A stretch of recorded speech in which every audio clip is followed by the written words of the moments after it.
رسميا وصول تحديث الاي او اس 18 لكل الاجهزه الداعمه للتحديث من اللي قدم كتير جدا من المميزات لمستخدمين الايفون، واللي هي كانت مميزات هم ما كانوش يحلموا بيها. فمن غير ما نضيع وقت علشان الفيديو طويل، ما تنساش تعمل سبسكرايب ولايك، وانزل اكتب لي المميزات اللي انت تعرفها تحت في الكومنتات، ويلا علشان نبدا في الفيديو.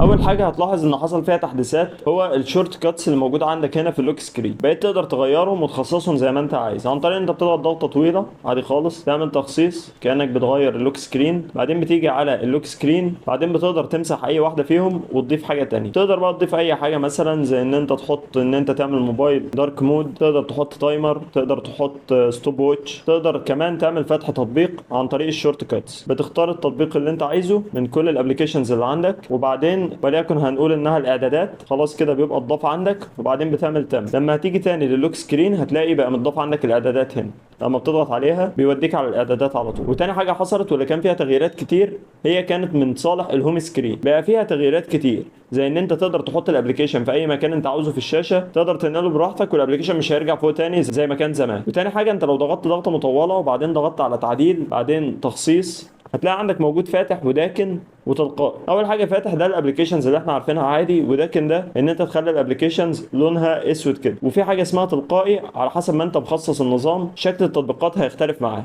وكمان عندك هنا علامة الشمس دي لما بتضغط عليها بتقدر تتحكم في الخلفية لوحدها إذا كانت تكون دارك أو لايت. وفي حاجة جديدة اتضافت وهي دي، ودي بتخليك تقدر تغير لون الابلكيشنز زي ما أنت عايز، وكمان تقدر تفتح اللون. ولو جيت على السلكتور ده ضغطت عليه هتقدر تختار أي لون في الخلفية علشان لو عايز تماتش مع الخلفية.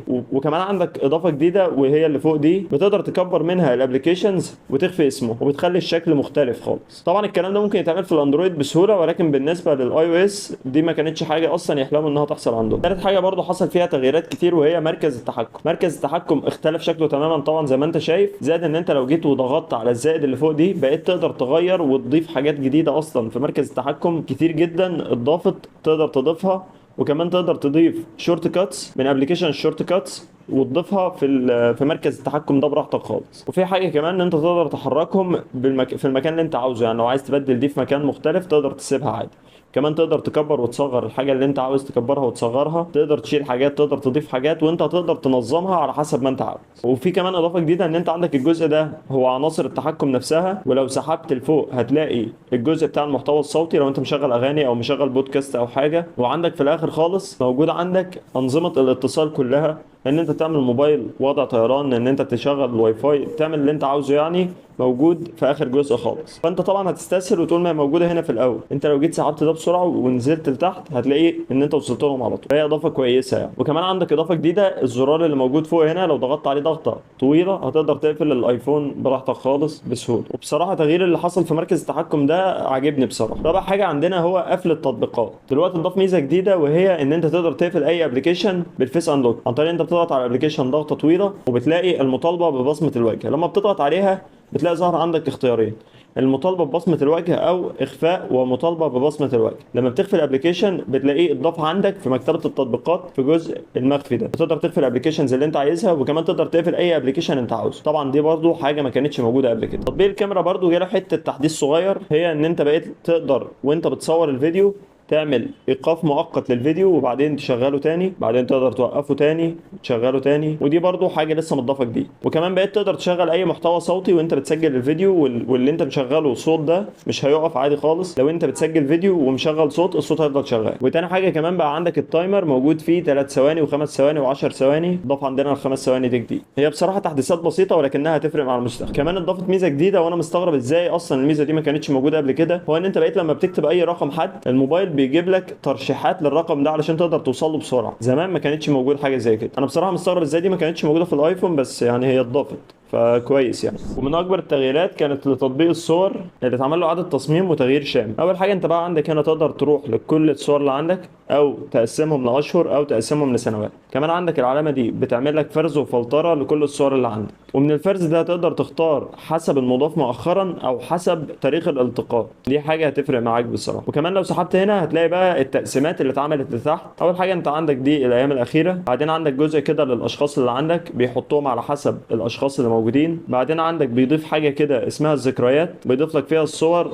على حسب الايام المتصوره فيها. بعدين بيجي لك بقى على بعض القوائم زي انواع الوسائط، هنا بيفصل لك بين الفيديوهات والصور الحيه والبورتريه، بيفرق لك بين كل انواع الوسائط اللي انت التقطتها بالموبايل. وبعد كده عندك باقي الفولدرات، هتلاقي هنا بقى المخفي والمحذوفات مؤخرا، الصور المتكرره، الحاجات اللي مكتوبه بالايد وكل الحاجات دي. وعندك طبعا تحت اقتراحات للخلفيه، وطبعا انت تقدر تعيد تصميم كل الحاجات دي براحتك، وتقدر تغير الترتيب بتاعهم زي ما انت عاوز. وحاجه كمان اتضافت هي ان انت بقيت تقدر تعمل كوبي لاي تكست موجود في اي صوره عن طريق ان انت بتضغط ضغطه طويله. طبعا ده كان موجود قبل كده بس في اللغه الانجليزيه بس، دلوقتي اتضاف للانجليزي والعربي، بتقدر تعمل نسخ لاي تكست موجود في اي صوره. وبرده عندنا تغييرات كتير حصلت في ابلكيشن الملاحظات. انت بقيت اولا كده تقدر تسجل صوت، تمام، تقدر تعمل نوت بصوت. وفي حاجه كمان اتضافت وممكن تكون مهمه لبعض الناس، هو بقيت ان انت بتقدر تكتب مثلا 2 زائد 3 يساوي، والموبايل من نفسه بيقول لك احل لك المساله دي ولا لا، وبيطلع لك الناتج. ولو غيرت كمان في المساله كتبت مثلا اس 2 هيطلع لك الناتج الجديد. دي بصراحه ممكن تفرق معاك وممكن تستعملها كتير لو انت بتحسب حاجات كتير بالموبايل. بما اننا جينا الحاجات تتحسب، برضه اتضاف حاجات كتير في الاله الحاسبه،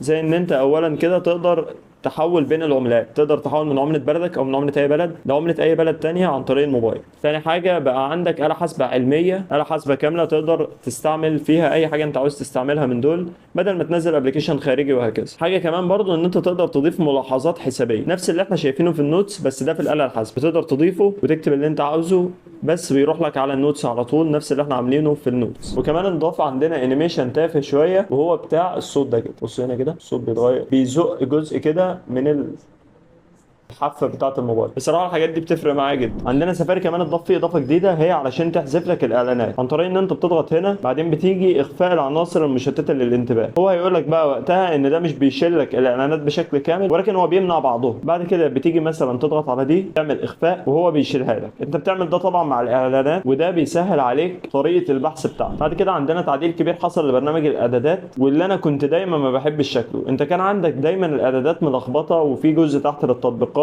مرصوصه مع بعض تحت. دلوقتي لما لك الجزء ده بقى في حاجه اسمها التطبيقات، بتقدر تدخل منه بتلاقي كل الابلكيشنز اللي عندك على الموبايل. وعندك فوق هنا الكاميرا موجوده فوق وبعض الاعدادات المهمه موجوده فوق، ولكن اعدادات كل التطبيقات اتضافت تحت. وطبعا في بعض تغيير في الشكل ولكن مش ده الاهم. واتضاف عندنا تطبيق كامل لكلمات السر، وهو الابلكيشن ده بيلم لك كل كلمات السر اللي عندك على الموبايل في اي ابلكيشن وفي اي حاجه بتكون موجوده عندك في الابلكيشن ده. وطبعا بتقدر تفتحه بالفيس انلوك علشان الامان، حتى انت ما تقدرش تفتحه بالباسورد، انت لازم تفتحه بالفيس انلوك عشان لو حد يعرف الباسورد بتاع موبايلك ما يقدرش يفتح ويشوف كلمات السر اللي عندك. وبقى في حاجه عندك علشان تقدر تتحكم في الايفون عن طريق العين، موجوده عندك في تسهيلات الاستخدام، بتنزل تحت وبتلاقي التتبع العين، بتدخل وبتفعلها. وطبعا عندك شويه اعدادات علشان لو عايز تخصص فيها حاجات، وهي مش شغاله دقيقه قوي ولكن جربها برضه. وبكده قلنا كل المميزات اللي كانت موجوده في تحديث الاي او اس 18، ناقص بس نقول ايه هي الاجهزه اللي دعمت تحديث الاي او اس 18. كل الاجهزه اللي دعمت الاي او اس 17 هتدعم الاي او اس 18، ودي كانت مفاجاه طبعا من ابل